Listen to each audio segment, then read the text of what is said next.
O Pai e o Espírito Santo. Esse é o tema da nossa lição de número 11 da nossa revista da Escola Bíblica Dominical, que será estudado nesse próximo domingo, dia 15 de março do ano de 2026. E você não pode ficar de fora, você não pode perder. Se você é amante da Escola Bíblica Dominical, se você se deleita com o estudo da poderosa palavra de Deus, você está no canal certo. Não mude de canal, não passe esse vídeo, não desligue o seu aparelho, muito pelo contrário, vem comigo, porque agora nós vamos degustar, nós vamos comer, dessa poderosa palavra de Deus, desse pãozinho quentinho que está saindo do coração de Deus diretamente para os nossos ouvidos, para o nosso coração e para alimentar a nossa alma, tá certo? A nossa lição, ela está dividida em 3 pontos principais, que são eles: o primeiro, o Espírito e as dádivas do Pai; o segundo, o Espírito nos guia na vontade do Pai; e o terceiro e último ponto, a Trindade nos conduz à herança eterna.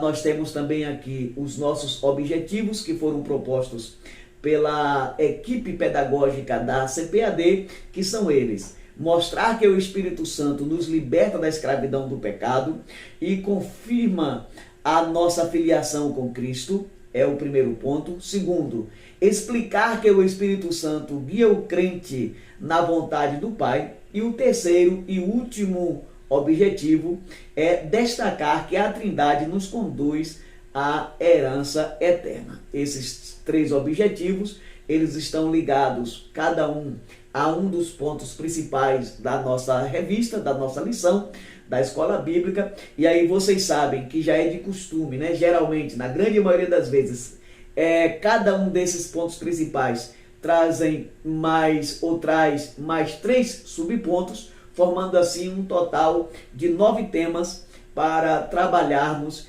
neste domingo na nossa Escola Bíblica Dominical. E como eu já falei e agora repito, você não pode perder, porque essa lição está maravilhosa, essa lição está uma bênção, está gostosa de aprender, está gostosa de se ler, está gostosa de ouvir, está gostosa de ministrar, e você não pode ficar de fora, tá bom? Então vem comigo que agora nós vamos para a nossa introdução. Na introdução desta nossa lição, o nosso comentarista nos apresenta alguns pontos que eu quero destacar agora.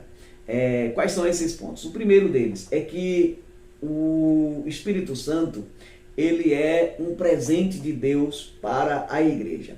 Nesse sentido, tanto do Pai como também do Filho. Nós já vimos em outros comentários que fizemos que o Espírito Santo, ele procede tanto do Pai como também do Filho. E um outro aspecto em relação ao Espírito Santo é que é o Espírito Santo única e exclusivamente quem realiza um trabalho de conversão do homem.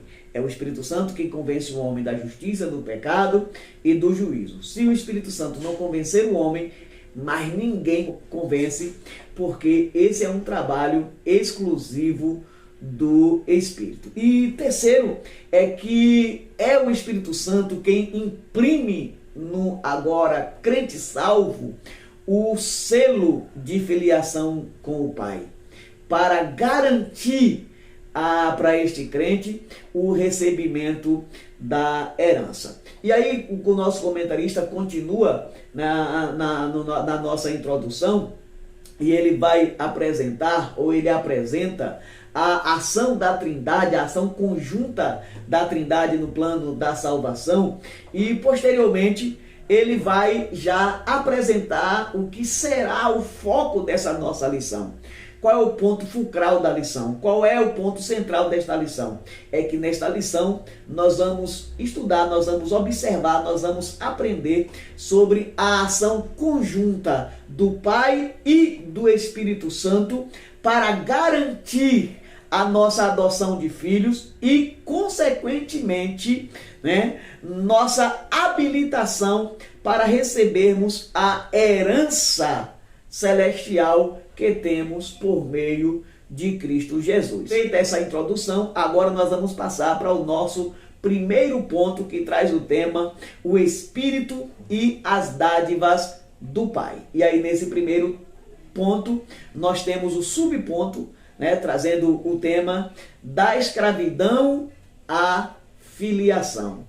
Nesse primeiro subponto, do primeiro ponto, nós temos aqui 4 aspectos que o nosso comentarista nos apresenta como parte fundamental nesse processo de adoção do crente. E aí, nesse caso, agora a gente passa para esses aspectos. Vamos ver quais são esses aspectos, quais são esses fenômenos que são importantíssimos dentro desse processo de filiação. O primeiro aspecto, no caso, é quando o comentarista ele trabalha o texto original do grego e traz a ideia de pneumanduleia.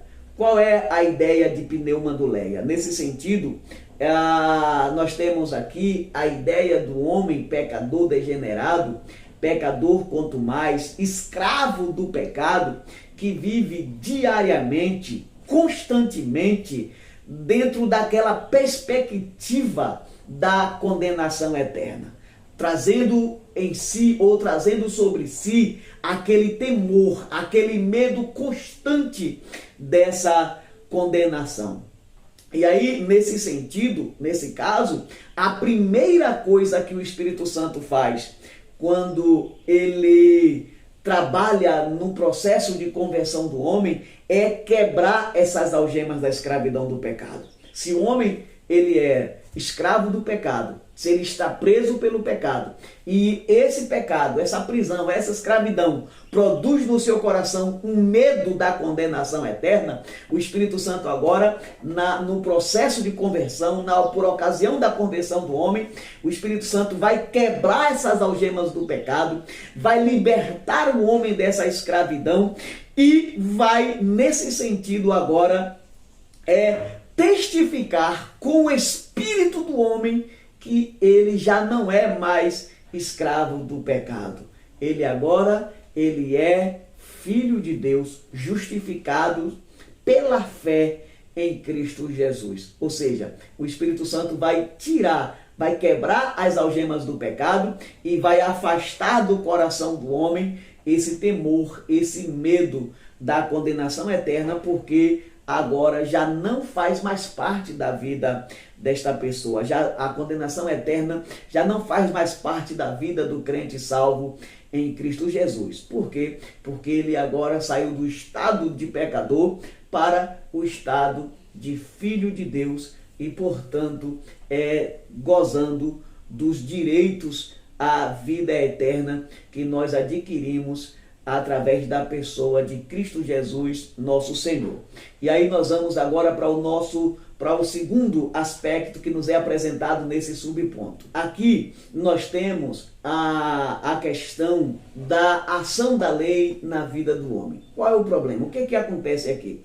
A grande questão é, a lei, ela é santa, ela é justa, ela é boa, ela é perfeita e ela é divina, ela é de Deus. Só que para o homem, a lei é altamente prejudicial. Por que a lei é prejudicial para o homem? Porque, no caso, a lei simplesmente aponta o pecado. Ou seja, a lei traz à tona o pecado. A lei lança luz sobre a malignidade do pecado, a maldade que está no coração do homem.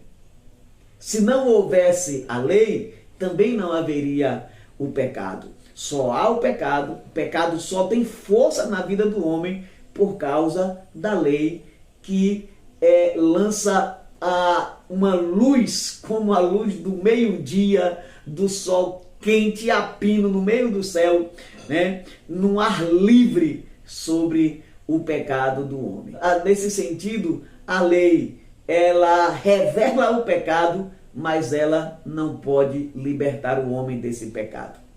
O que a lei faz nesse sentido é apresentar Cristo.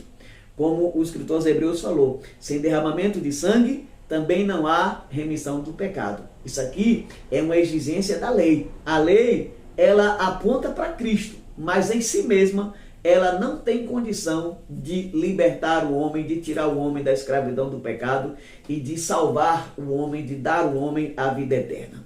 O apóstolo Paulo chega até a dizer que se alguém quiser ser salvo pela lei, quiser cumprir toda a lei, até que ele pode. O problema é que ninguém nunca conseguiu. Desde Adão até o momento que você está assistindo esse vídeo e até o dia do arrebatamento da igreja, nenhum homem vai ser salvo por meio da lei, porque a lei não tem essa condição. Só o único homem que conseguiu cumprir toda a lei sem deixar cair nem um tio foi o nosso Senhor e Salvador Jesus Cristo. No mais, todo o resto é salvo por meio de Jesus Cristo. Ou seja, a lei é um beco sem saída. Ela aponta o pecado, ela lança luz ao pecado, mas ela não tem condição de tirar o indivíduo, de livrar o indivíduo da remissão do pecado. Apesar de apontar para Cristo, apesar de apontar para a solução, ela não consegue, ela não tem a capacidade, não tem o poder de livrar o homem da escravidão do pecado. E aí a gente chega no terceiro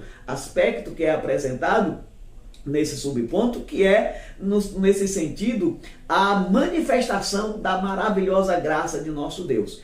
A manifestação da graça e da misericórdia por meio tanto de nosso Senhor Jesus Cristo no seu sacrifício vicário ali na cruz do Calvário, como também por meio da ação do Espírito Santo no processo de convenção do homem, de regeneração do homem e na transformação do homem em filho de Deus. Ou seja, como é que nós conseguimos então escapar da lei, uma vez que não há escape, uma vez que a lei não aponta uma solução para o problema do pecado?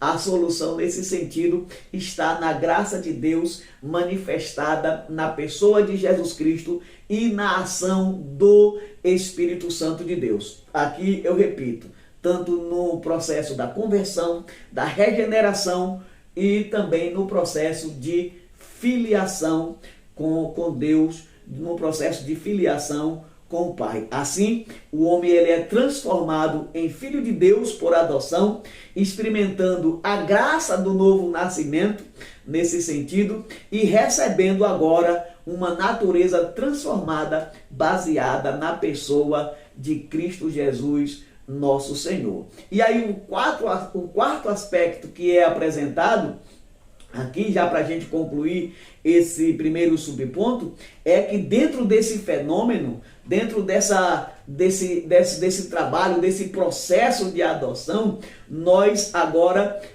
através do Espírito Santo, recebemos a produção, né, de uma vida de plena paz e comunhão com Deus. É mais ou menos aquilo que o apóstolo Paulo disse para a igreja de Romanos, né? Capítulo 5 de Romanos. Sendo, pois, justificados pela fé, temos paz com Deus por nosso Senhor Jesus Cristo. Ou seja, agora o Espírito Santo, através da sua ação, através do seu trabalho, nos alinhou com Deus Pai, nos justificou dos nossos pecados, nos regenerou, nos transformou, aleluias, e nos fez filhos adotivos de Deus, trazendo paz para o nosso coração, afastando o temor da condenação eterna, porque isso já não faz mais parte da vida do crente salvo em Cristo Jesus. E assim agora nós passamos para o nosso segundo subponto,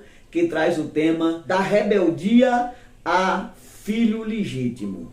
Nesse subponto, a ideia central, ou o ponto central que nos é apresentado pelo comentarista é a mudança de status.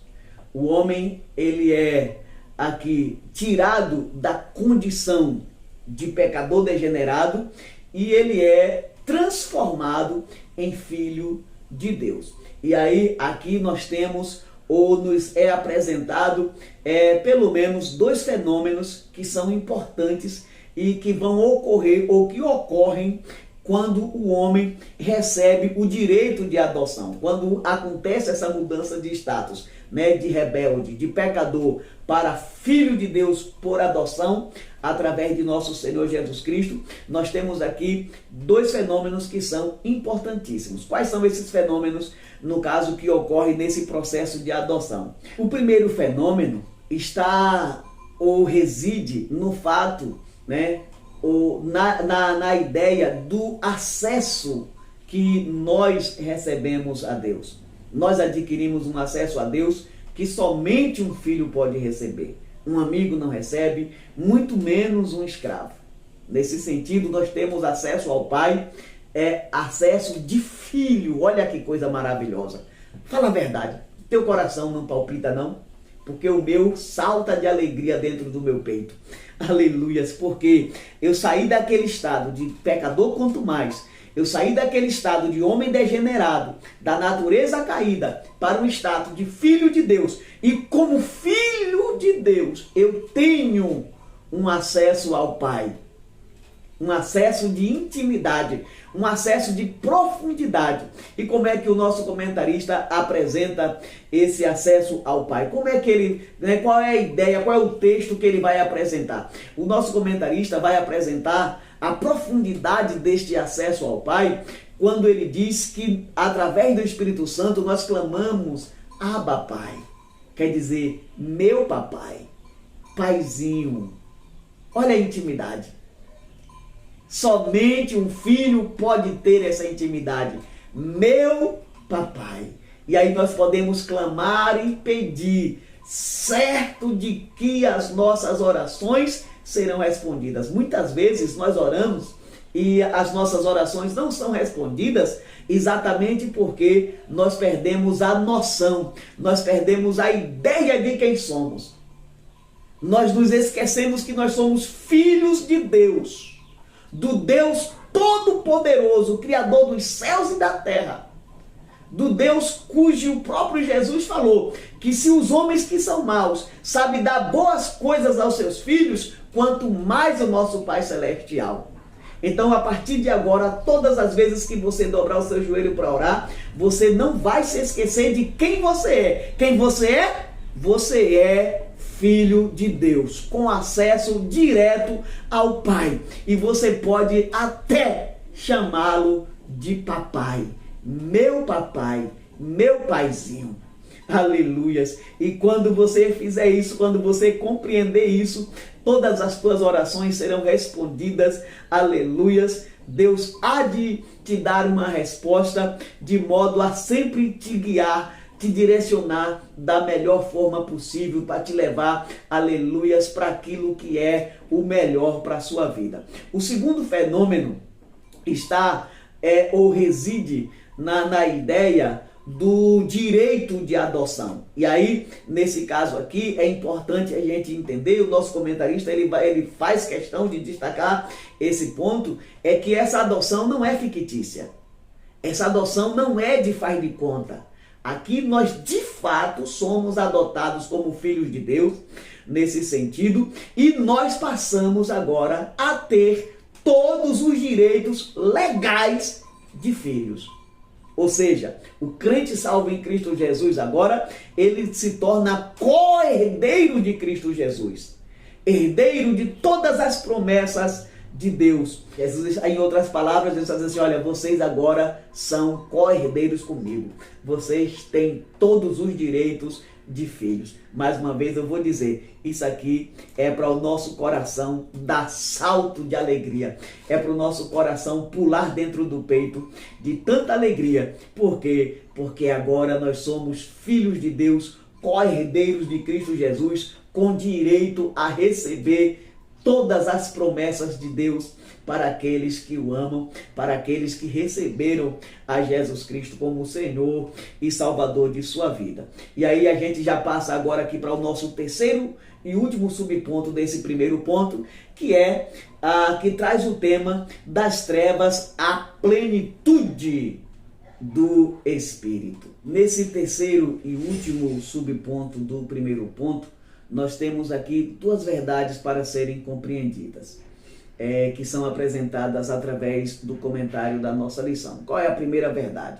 A primeira verdade é que, como em todo o processo da salvação, a transição das trevas para a maravilhosa luz de Cristo Jesus, nesse sentido, é um ato exclusivamente de Deus. é um ato da graça de Deus. Nesse sentido, se algum indivíduo, se alguém, algum homem acreditar que pode alcançar a salvação, que pode estar na luz de Deus por esforço próprio, por mérito próprio e por causa das suas obras, não vai funcionar, não vai dar certo, porque essa transição, essa retirada, esse resgate das trevas, né? Essa transição para a luz, ela é uma coisa, é um ato que é manifestado única e exclusivamente pela graça de Deus. Não depende do esforço humano. Depende, nesse caso, da manifestação da graça de Deus, como eu já falei, tanto por meio de Cristo Jesus, como por meio do Espírito Santo. E aí, como nós já vimos aqui em outros comentários, foi o próprio Deus quem decidiu resgatar o homem das trevas.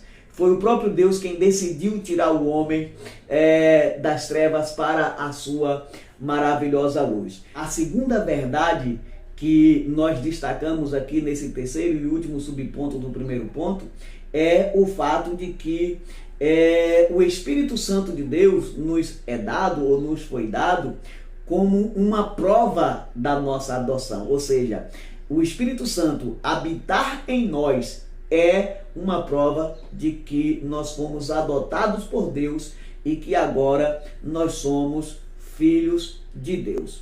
E aí, nesse sentido, é importante a presença do Espírito Santo na vida do crente, exatamente para distinguir quem são os verdadeiros filhos de Deus. E aqui tem um ponto que é importantíssimo, é que não basta frequentar a igreja, não basta estar na igreja, não basta descer as águas batismais, é preciso de fato viver, experienciar o processo do novo nascimento. Por que eu estou falando isso? Porque somente aqueles que realmente são filhos de Deus podem, de fato, receber a presença do Espírito Santo de Deus em suas vidas.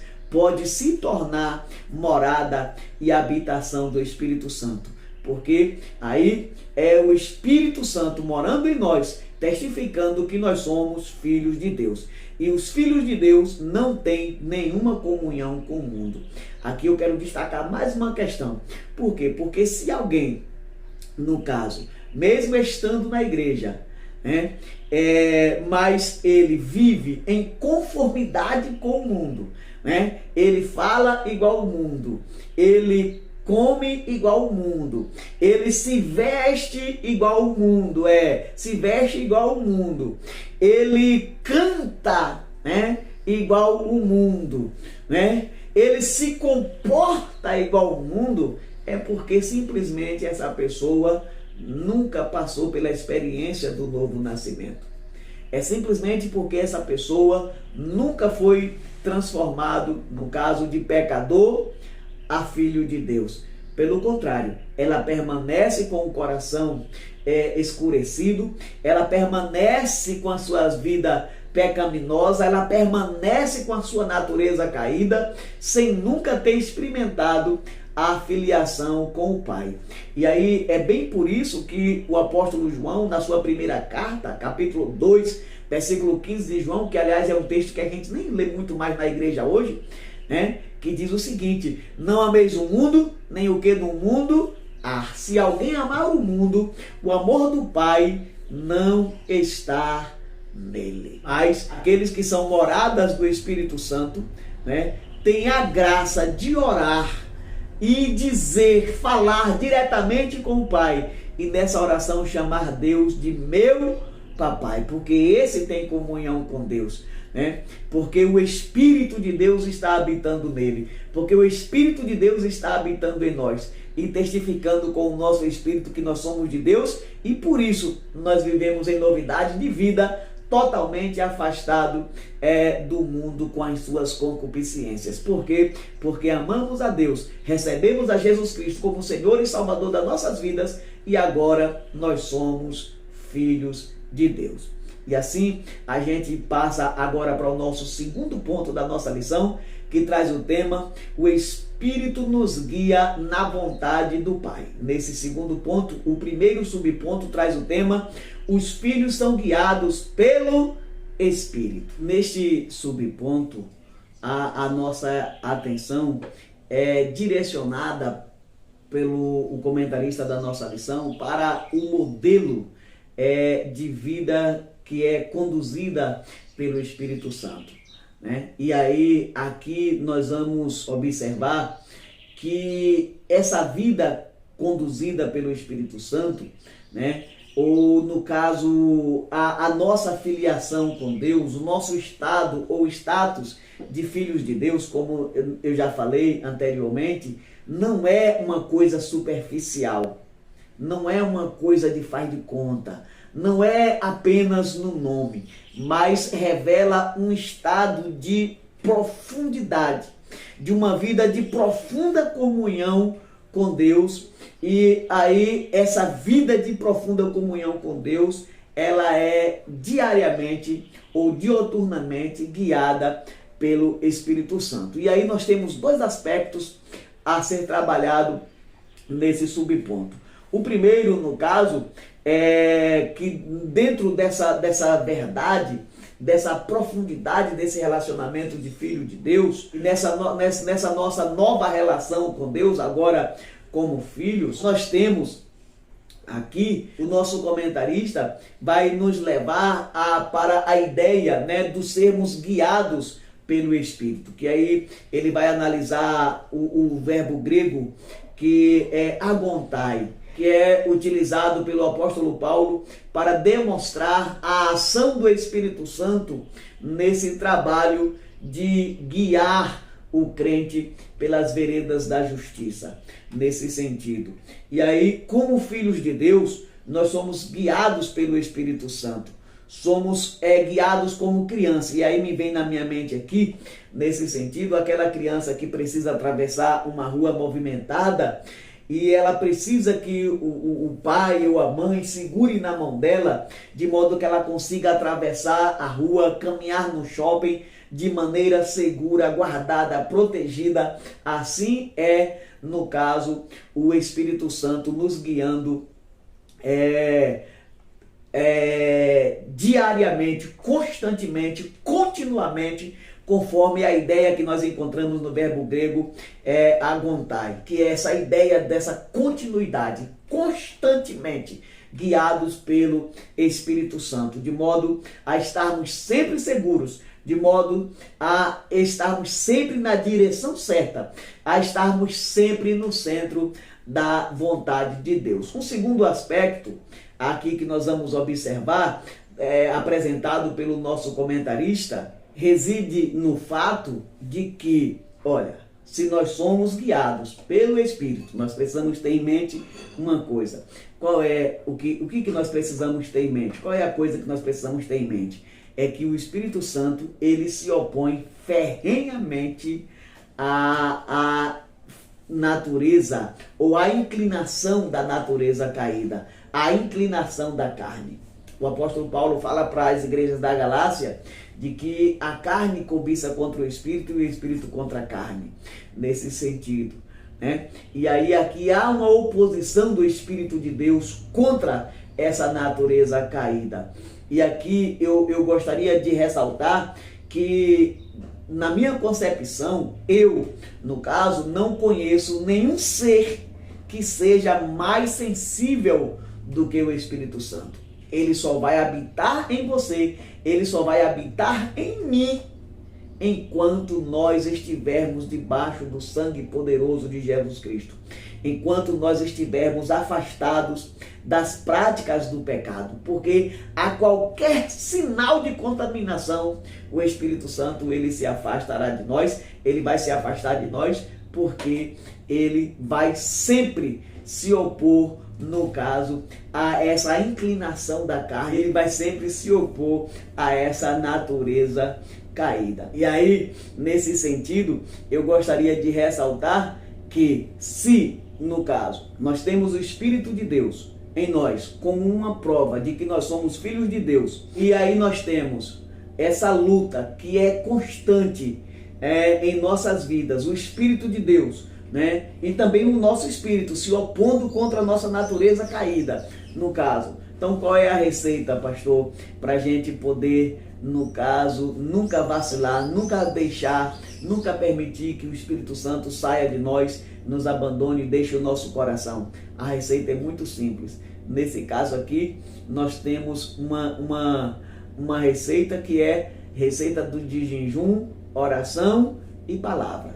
É a única forma de o crente, no caso, se manter de pé, se manter com o coração limpo, puro, aberto, né, com os ouvidos da alma, com os ouvidos do Espírito, atento à voz do Espírito Santo, com o Espírito Santo segurando em nossas mãos nessa via perigosa que é a via da vida espiritual, para que nós estejamos sempre seguros. Eu receito para vocês, repito, o remédio, a receita é oração, jejum e palavra, né? De modo que estejamos assim, sempre alimentando o nosso espírito e sempre favorecendo a permanência do Espírito Santo em nós. E aí, para concluir, eu vou dizer o seguinte: aqui os verdadeiros filhos de Deus são amorosamente guiados pelo Espírito de Deus, numa constante que vai desde o momento da nossa convenção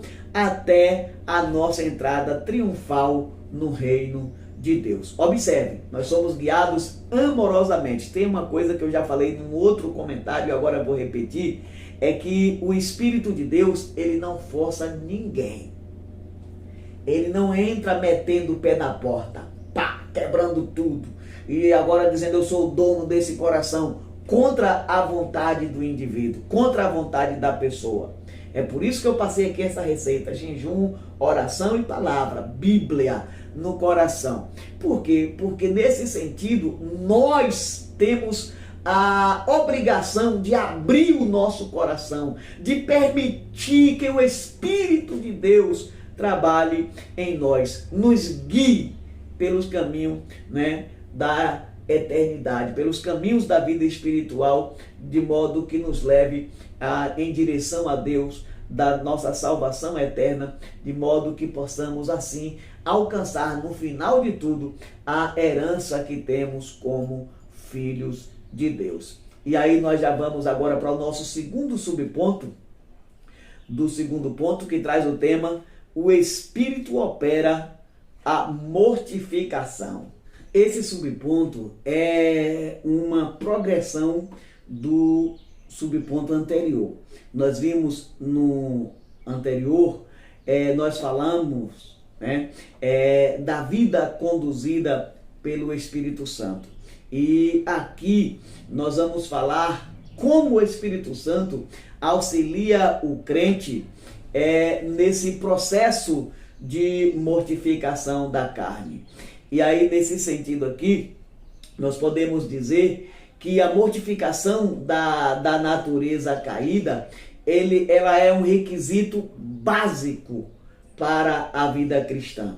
E aí o nosso comentarista pega ali as palavras de Paulo, que diz: se pelo Espírito mortificardes a carne, né? E aqui tem uma ideia, porque veja bem, se pelo Espírito mortificardes, ou seja, aqui nós temos primeiro a ideia de que o homem não é um agente passivo nessa mortificação, mas ele é um agente ativo, né? E não apenas a questão do significado etimológico, né, que é fazer morrer ou sufocar a carne até ela perder as forças. A ideia aqui, né, é que o apóstolo Paulo está demonstrando que andar em espírito é uma escolha do crente. Como um agente ativo e não passivo, é ele quem escolhe, nesse caso, despir-se do velho homem. É ele quem escolhe andar em espírito. E aí, quando ele escolhe andar em espírito, quando ele escolhe crucificar a carne, buscar uma vida santa, né? Uma vida de santificação contínua diante de Deus, é a consequência dessa escolha. Uma vez que ele escolheu andar em espírito, consequentemente, ele vai se despir do velho homem, ele vai crucificar a carne, ele vai buscar uma vida contínua de santificação com Deus. E assim o Espírito Santo de Deus vai fortalecer esse crente, ou vai nos fortalecer, de modo que nós vamos enfrentar o mundo, o pecado, com as suas concupiscências, e seremos mais que vencedores para a glória do nome de Jesus Cristo, nosso Senhor. E aí a gente já vai aqui para o nosso terceiro e último subponto do nosso segundo ponto, que traz o tema: o Espírito age conforme o plano do Pai. Este último subponto do nosso segundo ponto, a ideia central vai girar em torno do tempo de Deus. O tempo de Deus agir no nosso tempo, melhor dizendo. O Salomão, no capítulo 3 do livro de Eclesiastes, ele declara que para tudo há um tempo determinado debaixo dos céus. É um texto bastante conhecido de todos nós. Nesse sentido, no caso, Deus tem o seu próprio tempo de agir. E esse tempo de ação de Deus é o tempo que nós chamamos de Kairos. Como nós já vimos no comentário que eu fiz de uma lição passada, o Kairos, ele não é apropriado para descrever o tempo e espaço aonde Deus é. Nesse sentido, o melhor conceito seria o tempo que nós chamamos de Pâncronos. Mas o Kairos, ele perfeitamente descreve o tempo da ação de Deus. O tempo certo de Deus agir. O tempo certo de Deus intervir no nosso tempo e no nosso espaço. Ou seja, do tempo que Deus sai do espaço e tempo aonde ele entra no nosso tempo Cronos e atua diretamente, intervindo no curso da nossa história. É mais ou menos isso que nós vamos ver aqui nesse terceiro subponto do segundo ponto. Esse tempo exato de Deus agir. E por isso que o nosso subtema é: o Espírito age conforme o plano de Deus. Deus tem o seu plano para tudo, debaixo desses céus. Eu sempre costumo dizer que Deus nunca foi pego de surpresa. Deus nunca agiu de modo reativo, pelo contrário, Deus é sempre proativo. Me lembro que numa aula passada nós estávamos trabalhando lá na nossa congregação, e aí um jovem me perguntou, no caso, se a salvação teria sido um plano B de Deus. E eu respondi para ele que não. A salvação sempre foi o plano A. Por quê? Porque Deus nunca foi pego de surpresa. Deus nunca deixou para planejar uma coisa ali depois que um fenômeno aconteceu. Pelo contrário, como ele é onisciente, então ele passado, presente, futuro para ele é a mesma coisa, ele nunca foi e nunca será pego de surpresa. Então Deus sempre teve e sempre terá o tempo certo de agir no nosso espaço e tempo no qual nós existimos, que é o tempo Cronos. E é isso que a gente, no caso, vê nesse terceiro subponto do segundo ponto. Sendo assim, quando tudo estava exatamente onde deveria estar, quando tudo estava no formato que deveria estar, cumprindo assim o que nós chamamos, a Bíblia chama de plenitude dos tempos, ou seja, tudo estava no exato lugar, tudo estava no devido lugar, que deveria estar. Aí Deus enviou o seu Filho amado Jesus Cristo, e ele veio ao seu tempo, cumpriu com maestria a sua missão, sendo crucificado, ressuscitado ao terceiro dia e depois foi assunto aos céus. Logo em seguida, ainda dentro do cumprimento desse tempo, desse Kairos, do tempo oportuno, do tempo de Deus, do tempo exato de agir, veio o Espírito Santo, nos foi dado o Espírito Santo, que veio com a missão de convencer o homem do pecado, da justiça, do juízo, com a missão de regenerar o homem, de transformar o homem, de produzir no homem o novo nascimento, com a missão de capacitar o homem, encher da sua graça, do seu poder, para que, como igreja, pudéssemos assim cumprir também com a nossa missão. E aí, nesse sentido, dentro desse subponto aqui, o nosso comentarista nos apresenta essa harmonia entre as três pessoas da Santíssima Trindade, né? Cada um exercendo um papel, cada um exercendo uma função, tudo ao seu tempo, né? De modo que dentro dessa obra, né, redentora, nós, através desse processo, nós alcançamos a infinita graça e misericórdia de Deus, nosso Pai Celestial, sendo assim libertados do pecado, transformados em novas criaturas, adotados como filhos por Deus, e agora aguardamos no tempo de Deus, no Kairos, no momento exato, aleluias, a chegada da nossa vitória e o dia que nós alcançaremos a nossa redenção e receberemos a herança que temos na glória com Deus, nosso Pai, e com nosso Senhor e Salvador Jesus Cristo. Tudo isso no tempo exato de Deus, no Kairos de Deus, né? No momento certo Deus agirá, assim como Jesus veio no momento certo, na hora certa, depois o Espírito. Então também esse processo ainda está em andamento, esse plano ainda está em desenvolvimento, e aí na hora de Deus, no caso a trombeta vai tocar, aleluias, e a igreja vai subir e nós vamos gozar nos céus com Jesus Cristo, aleluias, onde estaremos para sempre com o nosso Senhor, herdando, repito, todas as promessas de Deus, como co-herdeiros de Cristo Jesus, nosso Senhor. E aí agora nós já passamos aqui para o nosso terceiro e último ponto da nossa lição, que traz o tema: a Trindade nos conduz à herança eterna. E aí nós temos aqui o subtema, né? O primeiro subponto, no caso, herdeiros de Deus por adoção.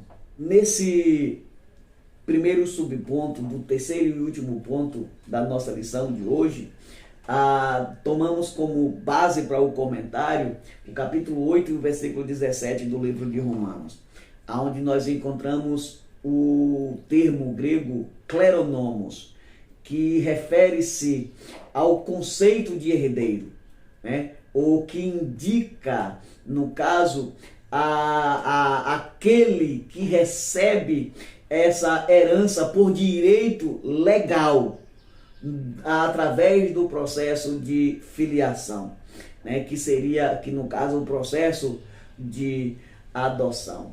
Nesse sentido aqui, o apóstolo Paulo, ele utiliza essa expressão para demonstrar que em Cristo Jesus nós não somos apenas adotados como filhos de Deus, mas também nós somos participantes plenamente da herança espiritual que nos é prometida. E aí aqui tem uma coisa que é interessante, porque quando a gente fala da promessa da herança, a gente já pensa logo, a gente já visualiza, já vislumbra, né, a nossa chegada nos céus e recebendo a nossa coroa de glória, herdando tudo aquilo que Deus prometeu para nós.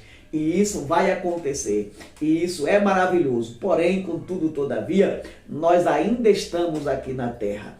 E aí, ser co-herdeiro de Deus, no caso, ser co-herdeiro de Cristo, né? Ser herdeiro de Deus, co-herdeiro de Cristo, significa dizer que nós temos participação tanto nas promessas, como também no sofrimento de Cristo. E aí eu me lembro do que Paulo fala para a igreja de Corinto, né, que a nossa leve e momentânea tribulação produz para nós um peso eterno de glória. Ou seja, assim como Cristo veio a este mundo e padeceu por nós, assim também nós somos participantes desse sofrimento de Cristo. Aleluias. E me lembro também agora de mais uma palavra, inclusive está na referência da nossa lição, quando o apóstolo Paulo escreve para as igrejas da Galácia, capítulo 6, o versículo 17 do livro de Gálatas, Paulo diz: desde agora, ninguém me incomode, porque eu trago no meu corpo as marcas de Cristo. Ou seja, nós participamos tanto dos privilégios, né, das bênçãos que são prometidas para aqueles que recebem a Jesus Cristo como Senhor e Salvador da sua vida, como também participamos pacientemente, confiantemente na nossa vitória do sofrimento de Cristo Jesus, nosso Senhor.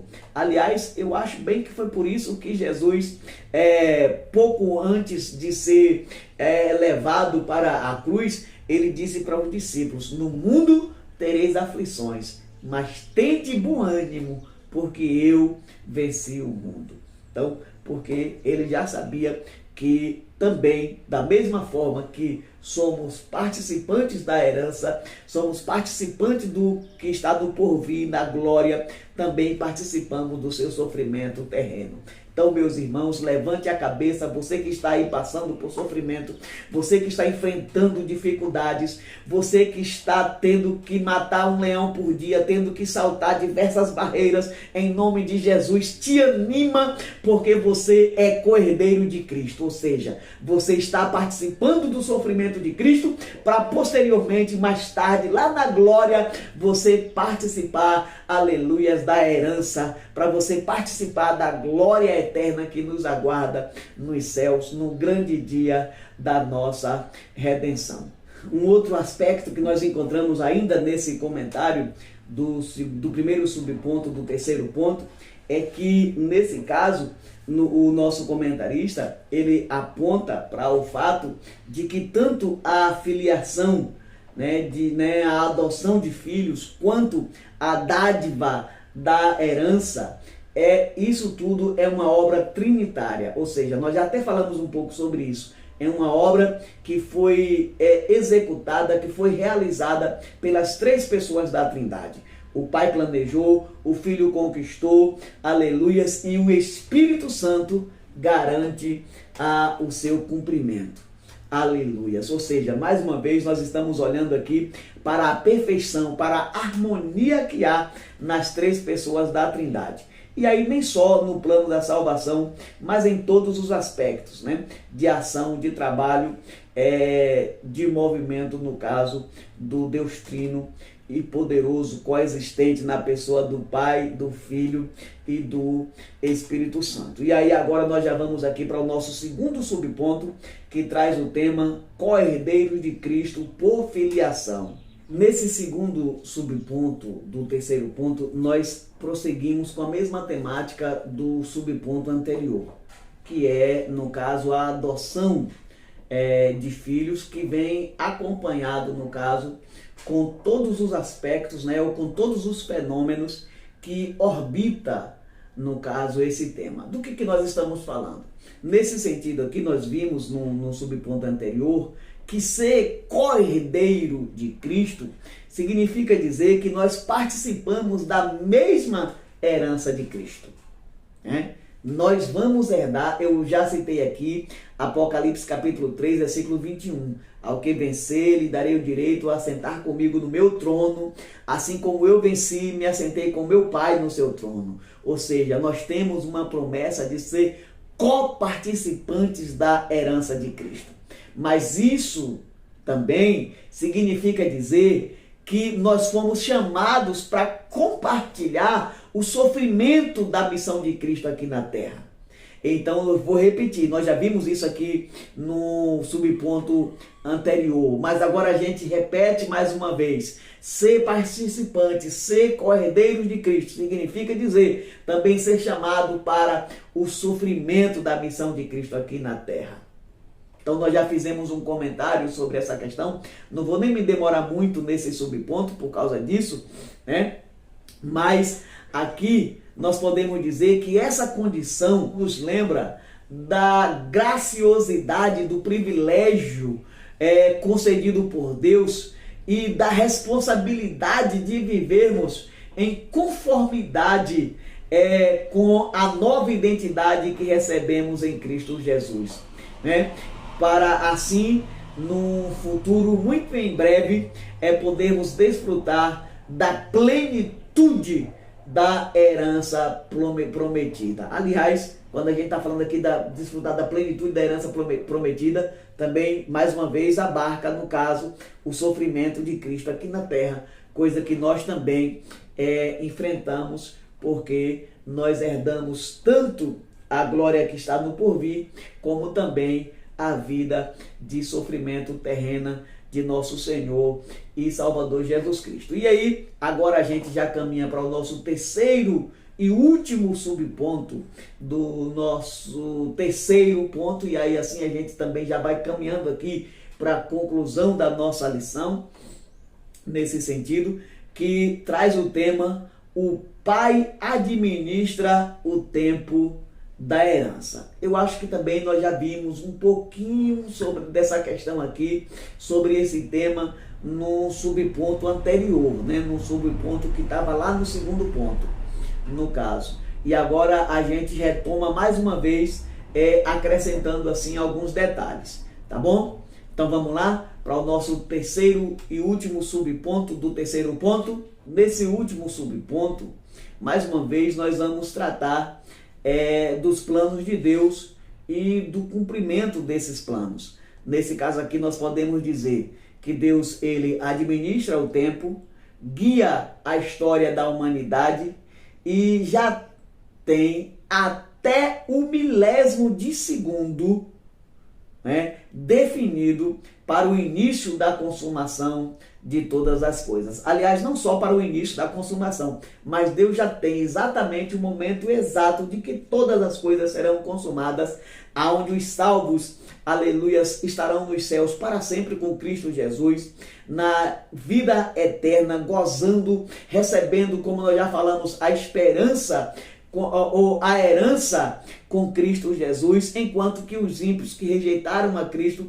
estarão na condenação eterna com o diabo e os seus anjos. Deus já tem tudo planejado, já está tudo milimetricamente calculado, cada milésimo de segundo já está marcado para esses acontecimentos. No plano de Deus eles já aconteceram, só falta acontecer agora dentro do nosso tempo, dentro do nosso espaço, E aí, nesse sentido, na hora exata, ele vai agir para trazer o juízo, vai consumar os seus projetos, e vai aprisionar no lago que arde com fogo e enxofre os anjos caídos, e todos aqueles que livremente rejeitaram o amor de Deus que foi revelado através da pessoa de Cristo Jesus, nosso Senhor, e dar aos salvos, que foram adotados como filhos, todas as promessas registradas nas Sagradas Escrituras.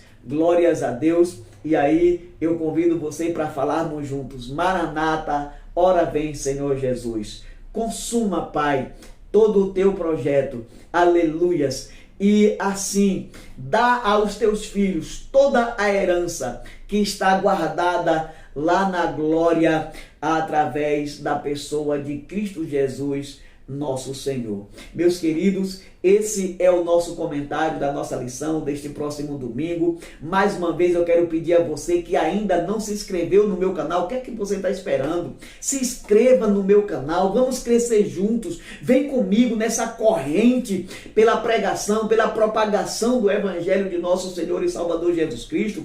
Você que assistiu ao comentário, gostou? Dê aí o seu like, deixa aí o seu gostei, clica aí no joinha, tá certo? E também comente nos nossos vídeos. Deixa aí o seu comentário, Fala o que você pensa, o que você acha, o que você entende dessa lição, como você está preparando essa lição para o próximo domingo. Divide aqui comigo, tá bom? E vamos juntos nessa corrente do bem, pela propagação e anunciação do Evangelho de nosso Senhor e Salvador Jesus Cristo. Eu sou o pastor Elias Xavier, com o comentário das nossas lições da Escola Bíblica Dominical, e eu espero você no próximo vídeo. Um abraço e até lá!